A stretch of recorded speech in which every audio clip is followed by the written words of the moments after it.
안녕하세요. 자기소개 좀 부탁드릴게요. 안녕하세요. 네, 강남에서 사료계를 일하고 있는 강남은 기석 채널 운영하고 있는 기석이라고 합니다. 감사합니다. 저는 처음에 인터뷰 요청을 주셨을 때 당연히 모자이크로 하실 줄 알았어요. 근데 얼굴을 네. 까고 하시는 이유는 뭐예요? 저는 직업에 대한 프라이드가 있고 제 일이 되게 좋아가지고 자신 있게 얼굴 드러내고 하고 싶었어요. 그럼 나이가 지금 20대 후반이신데 네, 맞아요. 일하신 지는 얼마나 됐어요? 일한 지는 5년이 좀 넘었습니다. 되게 일찍 했네요. 네, 좀 원래 제가 공장을 다녔었는데 공장을 다니다가 장사를 빨리 배워보고 싶다라고 생각을 해가지고 처음에 호빠 웨이터로 지방에서 밤일을 시작하게 됐었어요. 그럼 뭐 보고 찾아갔어요? 처음에는 알바 천국에 보니까 아니 룸소주방 서빙을 하는데 월급을 500 준다는 거예요. 그래가지고 여기 어디냐 이러고 가니까 여기 호빠야 이러더라고요. 그래서 시작하게 됐죠. 그럼 처음에 일단 호빠부터 얘기해보면 그거는 한 어느 정도 하셨어요?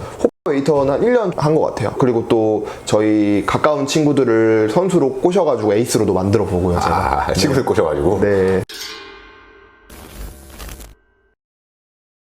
그럼 웨이터를 하시다가 어떻게 서울로 오신 거예요? 일이 적성에 맞는 걸 느끼면서 호흡 자체가 파이가 되게 적잖아요. 아가씨를 대상으로 하는 거다 보니까 그래 그럼 나는 더 좋은 걸 해보자 해서 노래방을 해가지고 노래방에서 좀 인정을 받았어요. 일 열심히 잘하니까.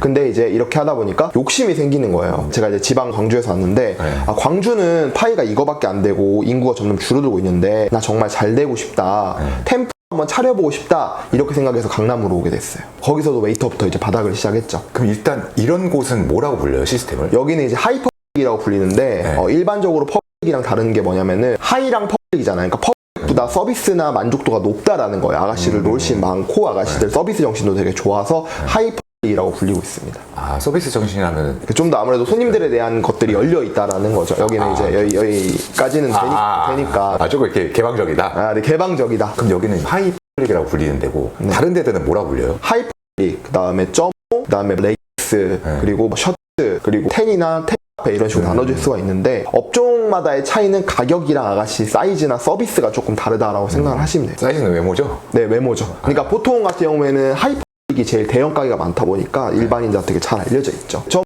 같은 경우나 텐으로 올라가면 멤버십이기 때문에 그러다 보니까 일반 분들은 돈이 있어도 이렇게 올 수가 없어요. 멤버십이 있어야 올 수 있어요. 지금 하시는 일은 정확히 어떤 일인 거예요? 그러니까 이제 저는 아가씨를 같이 관리를 하면서 영업을 같이 하고 있어요. 관리라고 하면 뭐예요? 아가씨들 출근하면 챙겨주고 초이스 돌 때 제가 같이 돌아서 넣어주고 이렇게 하는 일을 하고 있습니다. 그럼 여기는 인원 구성이 어떻게 돼요? 직원분들? 저희 같은 경우에는 800명이 넘고요. 그렇게 많아요? 근데 그 친구들이 다 영업을 하는 게 아니고 실제적으로 손님을 받는 멤버는 한 100명이고 나머지는 사이드 개념으로 이렇게 던지는 거죠. 사이드 개념이라는 게 인터넷이나 이런 걸로 한 달에 한두 팀씩 보내는 사람들이 있어요. 아, 이 일을 안 함에도 불구하고? 네, 그러니까 직장을 다니면서도 그냥 이렇게 던져주는 식으로 그렇게 하는 사람도 있고 여직원들 같은 경우에는 하루에 보통 150명에서 200명 정도 출근합니다. 그러면 지금 기성님은 영업하는 사람들보다 조금 위에 있는 위치인 거예요? 위라고 하기보다는 영업을 최전선에서 뛰고 있고 가게 오래 상주하는 사람이라고 생각하시면 돼요. 그러니까 약간 그런 느낌도 군대도 현역이 있고 상근 예비역이 있잖아요. 저는 이제 최전방 현역 이렇게 생각하시면 됩니다. 아, 제일 많이 뛸 때네요. 네, 제일 굴러야 될 때죠. 일단 여성분들이 있어야 되잖아요. 그렇죠. 보통 여성분들은 어떤 식으로 유입이 돼요? 라는 되게 큰 커뮤니티 사이트가 있는데 거기서 이제 영업진들 분들이 광고도 내고 아가씨들끼리 커뮤니티가 있어요. 근데 이게 일반인들로 들어올 수 있는 사이트다 보니까 를 보고 밤일을 시작하게 되시는 경우가 되게 많더라고요. 왜냐면 내가 직장을 다니고 있는데 커뮤니티를 보니까 얘가 하루에 100만 원을 벌었대. 직장 다니면서 충분히 투자를 할 수 있대. 이러다 보니까 신규 유입이 되게 많이 되는 거죠. 처음부터 밤일하는 사람은 없잖아요. 그럼 보통 일반 여성분들이 그 알바 사이트 보기 전에 어떤 루트로 좀 많이 유입이 돼요? 그 외에는? 보통은 이제 이런 경우가 있죠. 이게 실화예요. 같이 직장을 다니는 언니가 있는데 갑자기 연마다 해외여행을 갔다 오고 사고 싶은 가방들을 팍팍 사는 거예요. 근데 이제 처음에는 언니도 직장 사람들한테는 뭐 집에서 엄마가 해줬어. 남자친구가 사줬어. 이렇게 얘기를 했는데 친해지고 이제 술 한잔 먹다 보면 사실 나 업소에서 아르바이트를 하는데 이게 한 달에 조금만 해도 500, 600은 그냥 쉽게 번다. 그래서 너도 한번 해볼래? 이런 식으로 오게 되는 경우 되게 많죠. 그런 경우도 있고 아니면은 지방에서 아까 말씀드렸던 것처럼 일을 하다가 아르바이트 사이트 보고 이제 오는 경우가 많죠. 일반인이 봤을 때는 강남에서 월세 내면서 혼자 사는 여자다 하면은 높은 확률로 밤일을 할 거다라는 추측들을 하잖아요. 그렇죠. 그거에 대해서 어떻게 생각하세요? 이거는 근데 강남에서 혼자 산다는 부분만 가지고 보면 안 되고 직업이 있는지 아니면은 무슨 일을 하는지 이런 걸 좀 봐야 돼요. 예를 들어서 미술하거나 예술 하시는 분들은 집이 빵빵하다 보니까 지원해 주는 경우가 되게 많아요. 제가 사는 오피스텔 같은 경우에도 월에 한 180 정도 나오는데 거기 같은 경우에도 집이 짱짱한 분들이 지원을 받는 경우가 많아요. 근데 집과 연고가 없고 뚜렷한 직업이 없는데 200에 가까운 월세를 낸다 이러면은 뭐 거의라고 봐야 되죠. 기성님 같은 경우에는 일을 오래 하시잖아요. 네, 맞죠. 그럼 지나가다 봐도 알 것 같거든요. 이 사람 일하는 사람인지 아닌지. 우스갯소리로 저희끼리 하는 말이 국가공인 아가씨 감별사 1급을 제가 가지고 있다 이런 게 좀 있긴 하거든요. 근데 그 촉이라는 게 있어요, 데이터베이스에서. 그러니까 예를 들어서 뭐 화장 같은 경우에도 일반인하고 다른 경우도 많이 있고, 그리고 이제 대화를 조금 나눠보다 보면 아는데 가장 많이 구분할 수 있는 거는 아무래도 명품을 좋아한다던가, 아니면은 뭔가 고정적인 수입이 없는 것 같은데 자꾸 여행을 다닌다던가, 아니면은 뭐 술을 시원시원하게 잘 산다던가, 이제 이런 걸로 알 수가 있죠. 저라고 말 스카우터처럼 이렇게 보자마자 알 수 있는 건 아니에요. 네. 그러면 이게 어떻게 보면은 퐁퐁남들의 입장에서 물어볼 수도 있는 건데, 일반인이 봤을 때 그거를 특징으로 잡아낼 수 있는 부분들은 없어요? 웃긴 얘기인데 예쁨에 일단 의심을 먼저 해봐야 되고, 그 다음에 저녁 시간대 새벽에 연락이 잘 됐다가 안 됐다가 그런 텀이 있어요. 한두 시간씩.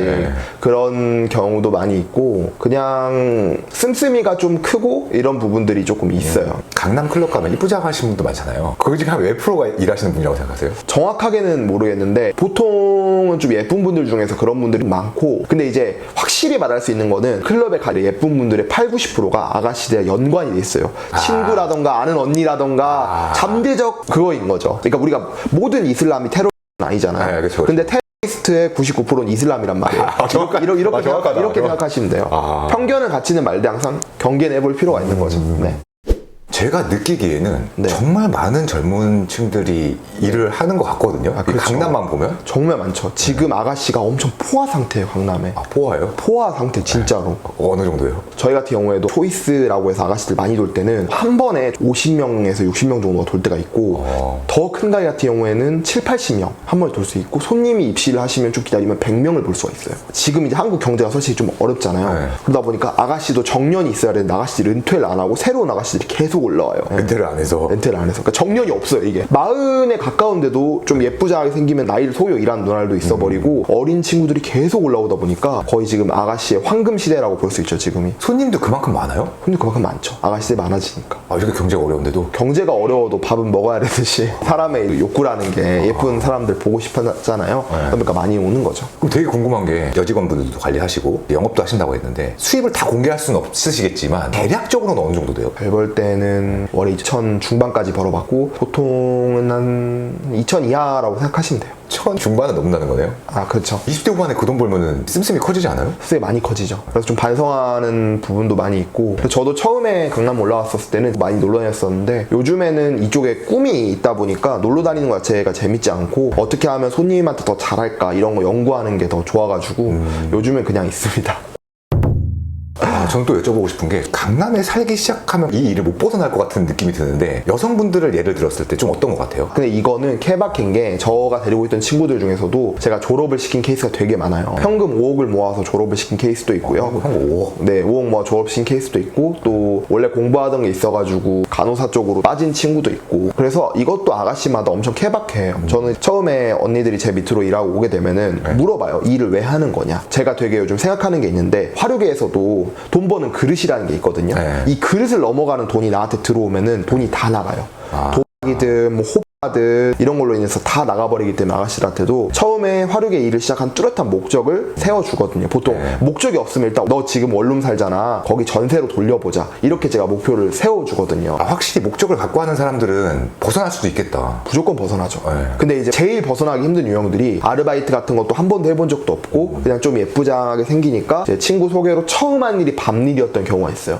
그런 친구들 같은 경우에는 30이 넘어갔어 졸업을 할 수가 없어요. 그리고 돈을 많이 모으냐, 그것도 아니에요. 제가 이런 말 하면은 되게 안 좋게 생각하시는 아가씨도 있을 텐데, 통장에 100만 원, 200만 원 쌓이면은 배달음 시켜 먹고 놀다가 돈 떨어지면 다시 나오고, 이런 사람들이 진짜 허다합니다. 그렇게 잘 버는데도? 잘 버는데도 목적의식이 없기 때문에. 그래서 제가 이제 요즘 느낀 게, 사람은 자기 그릇만큼만 돈을 벌 수 있는 것 같아요. 자영업도 그렇고 화류계도 그렇고.